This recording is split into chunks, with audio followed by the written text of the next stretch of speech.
Even though King Henry VIII legalized the Bible in 1539, it wasn't because he had a religious awakening.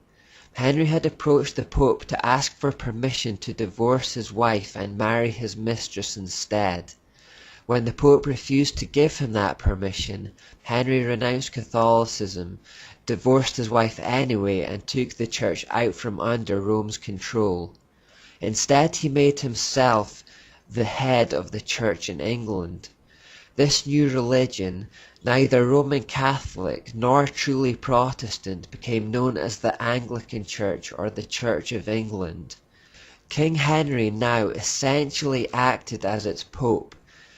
Knowing that allowing the translation of the scriptures into English would rile the Pope, Henry made it his first act to do just that. He funded the first legal English Bible just for spite. The monarchs of England have been the head of the Church of England ever since. The ebb and flow of freedom continued through the 1540s and into the 1550s. After King Henry VIII, King Edward VI took the throne, and after him came Queen Bloody Mary, who was a Catholic possessed in a quest to return England to the Roman Church.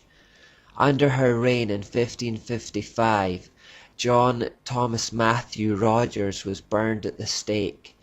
Mary went on to do the same to hundreds of reformers for the crime of being a Protestant.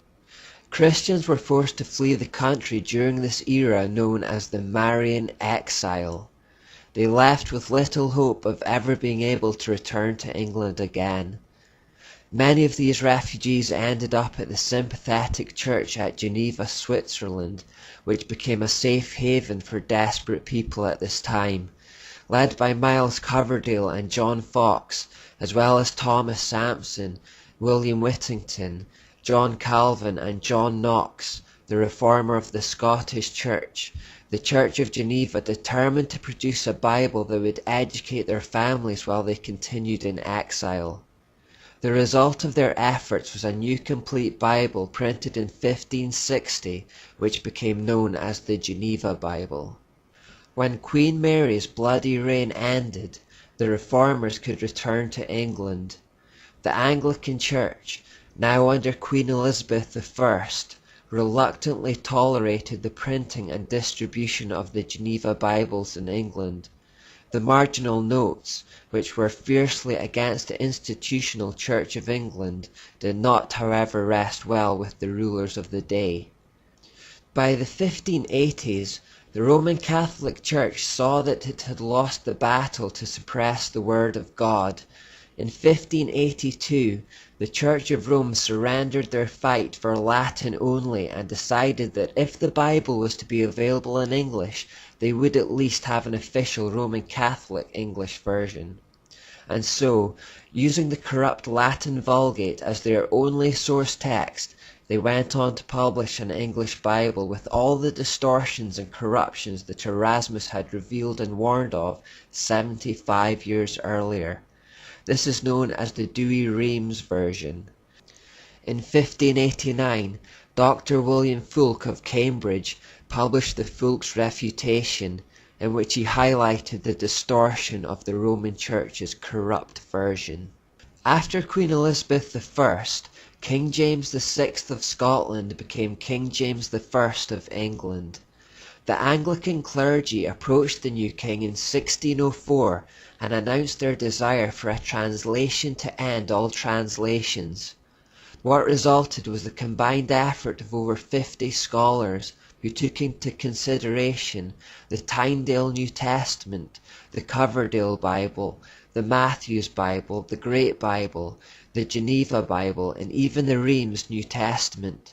7 years later, in 1611, these first King James Bibles came off the printing press, and one was chained to every pulpit in England. A year later, printing began on smaller versions, so that individuals could have a personal copy for themselves. The Anglican Church's King James Bible took decades to overcome the Geneva Bible as the most popular translation in England. It's something of an irony that many Protestant Christian churches today hold so tightly to the King James Bible as the only legitimate English language translation, even though it wasn't strictly a Protestant translation. It was printed to compete with the Geneva Bible by authorities who, throughout most of history, were hostile to Protestants and killed them. Even after England broke from Roman Catholicism in the 1500s, the Church of England continued to persecute Protestants throughout the 1600s. One famous example of this is John Bunyan, who wrote Pilgrim's Progress while in prison for the crime of preaching the gospel. It was persecution of Christians by the Church of England throughout the 1600s that led to many Englishmen fleeing across the Atlantic to start with new religious freedom in America. I highlight the fact that the Church of England is so close to the Catholic system, with the monarch of England replacing the Pope, because in our time we have seen, and I believe will continue to see, an increasing friendliness between the two and a rejoining of the two systems. In 2010, the Pope visited Britain for the first time in 28 years and was given the hospitality of the Church of England for the first time in history. We'll probably see more of that kind of thing in times to come. I also point it out for the sake of my fellow Scots, as this issue is a part of our spiritual heritage. Although England never had a true Reformation and only left Catholicism because of Henry VIII's divorce, Scotland, led by John Knox, did have a true Reformation and were filled with an incredible zeal for God. The Scots believed that there should be no figurehead or human king to rule over the church because their only king was Jesus and he alone was the head of the church. Therefore, when King James VI's son, Charles I, came to Scotland in an attempt to impose his headship and the Anglican system on Scots, they rejected it and instead created a document called the National Covenant.